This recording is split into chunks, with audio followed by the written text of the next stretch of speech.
श्री कृष्ण ने अर्जुन को जो गीता का ज्ञान दिया था वो ना सिर्फ हिंदुओं के लिए बल्कि संसार के प्रत्येक व्यक्ति के लिए बहुत ही उपयोगी है। हर इंसान को गीता को जीवन में कम से कम एक बार पढ़ना या सुनना चाहिए। इससे उसके जीवन की सभी समस्याएं खत्म हो जाती हैं और ज्ञान के द्वार खुल जाते हैं। परंतु आजकल के इतने भागदौड़ वाले जीवन में सबके बस की नहीं होता कि वो गीता को पढ़ सकें। इसलिए मैं आज आपके साथ गीता के 111 वचन शेयर करने वाली हूँ, जो कि आपके मन को शांति और सुकून पहुँचाएंगे। ज़्यादा से ज़्यादा लाभ उठाने के लिए इसे आप हेडफोन लगाकर सुन सकते हैं। केवल मन ही किसी का मित्र और शत्रु होता है। नरक के 3 द्वार हैं, वासना, क्रोध और लालच। वह जो सभी इच्छाएं त्याग देता है और मैं और मेरा की लालसा और भावनाओं से मुक्त हो जाता है, उसे शांति प्राप्त हो जाती है। तुम उसके लिए शोक करते हो जो शोक करने के योग्य नहीं हैं, और फिर भी ज्ञान की बात करते हो। बुद्धिमान व्यक्ति ना जीवित और ना ही मृत व्यक्ति के लिए शोक करते हैं। जो हुआ वह अच्छे के लिए हुआ, जो हो रहा है वह भी अच्छे के लिए ही हो रहा है, और जो होगा वह भी अच्छे के लिए ही होगा। साधारण मनुष्य शरीर को व्यापक मानता है, साधक परमात्मा को व्यापक मानता है, और जैसे शरीर और संसार एक हैं, ऐसे ही स्वयं और परमात्मा एक हैं। वह जो सभी इच्छाएं त्याग देता है और मैं और मेरा की लालसा से मुक्त हो जाता है, उसे शांति प्राप्त हो जाती है। मेरे लिए ना ही कोई घृणित है ना ही कोई प्रिय, किंतु जो व्यक्ति भक्ति के साथ मेरी पूजा करते हैं वह मेरे साथ हैं और मैं भी उनके साथ हूँ। कभी ऐसा समय नहीं था जब मैं, तुम या ये राजा महाराजा अस्तित्व में नहीं थे, न ही भविष्य में कभी ऐसा होगा कि हमारा अस्तित्व समाप्त हो जाएगा। जब वे अपने कार्य में आनंद खोज लेते हैं तब वे पूर्णता को प्राप्त कर लेते हैं। मेरा, तेरा, छोटा, बड़ा, अपना, पराया मन से मिटा दो, फिर सब तुम्हारा और तुम सबके हो। इतिहास कहता है कि कल सुख था, विज्ञान कहता है कि कल सुख होगा, लेकिन धर्म कहता है कि अगर मन सच्चा और दिल अच्छा हो तो हर रोज सुख होगा। जीवन ना तो भविष्य में है और ना ही अतीत में है। जीवन तो केवल इस पल में है, अर्थात इस पल का अनुभव ही जीवन है। आज जो कुछ आपका है पहले किसी और का था और भविष्य में किसी और का हो जाएगा।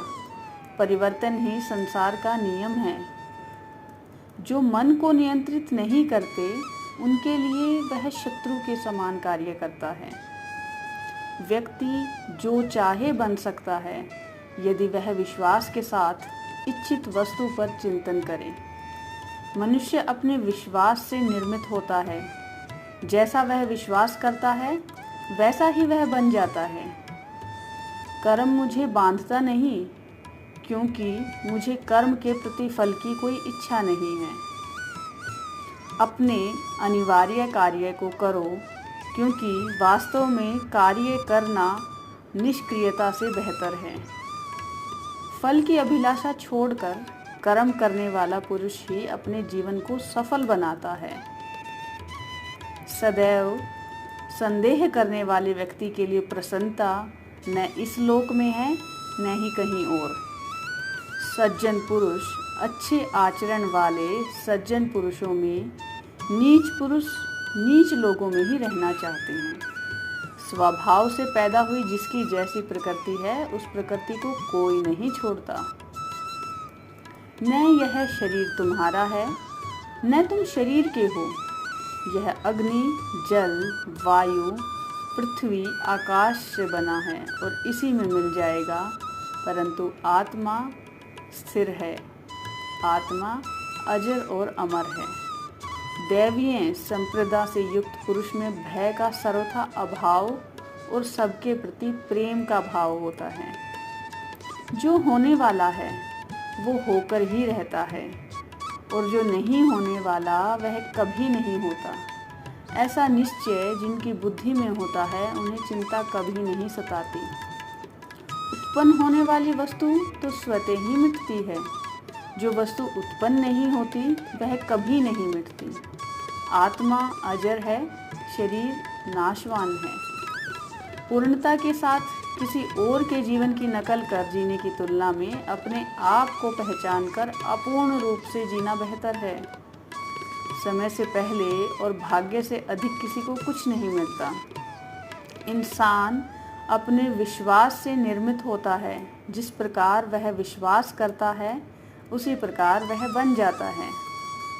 अज्ञानी व्यक्ति स्वयं के लाभ के लिए कार्य करते हैं, जबकि बुद्धिमान व्यक्ति विश्व के कल्याण के लिए कार्य करते हैं। जब इंसान बेकार की इच्छाओं को त्याग देता है और मैं और मेरा की लालसा से मुक्त हो जाता है, तभी उसे शांति मिल सकती है। अच्छे कर्म करने के बावजूद भी लोग केवल आपकी बुराइयां ही याद रखेंगे, इसलिए लोग क्या कहते हैं इस पर ध्यान मत दो, अपने कार्य करते रहो। जब जब इस धरती पर पाप, अहंकार और अधम बढ़ेगा तो उसका विनाश, पुनः धर्म की स्थापना करने हेतु मैं अवश्य अवतार लेता रहूँगा।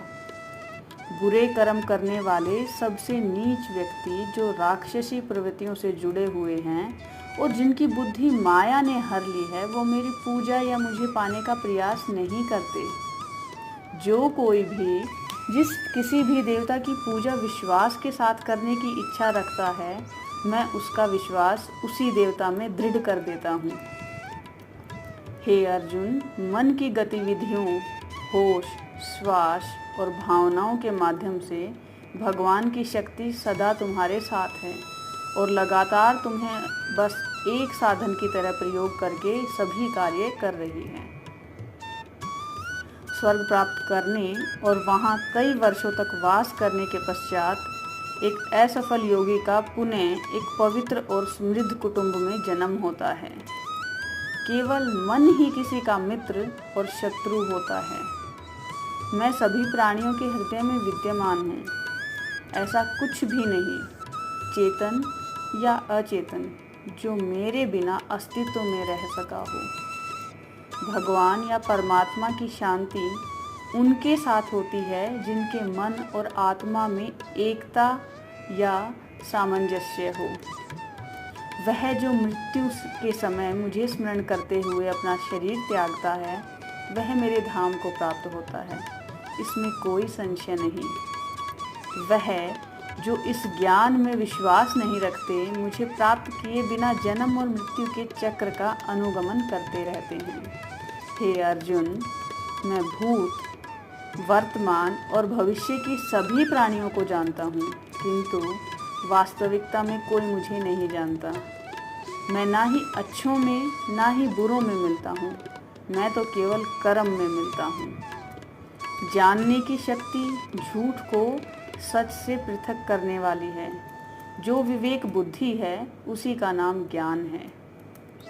जो कर्म को फल के लिए करता है, वास्तव में ना उसे फल मिलता है, ना ही वो वह कर्म कर पाता है। जो भी मनुष्य अपने जीवन में नफरत की भावना, लोभ, मोह, माया, वासना रखते हैं, उनके लिए नरक ही सही जगह होती है। क्षमा, दया और करुणा मनुष्य के अनमोल गुण हैं। इन बातों को सदा स्मरण रखिए। भगवान सदैव आपके साथ हैं। सुख से, शांति से अपना जीवन जिए और अच्छे कर्मों में, अच्छी संगत में रहिए। आपका जीवन सदा शांत और सुखमय बना रहेगा। जय श्री कृष्णा।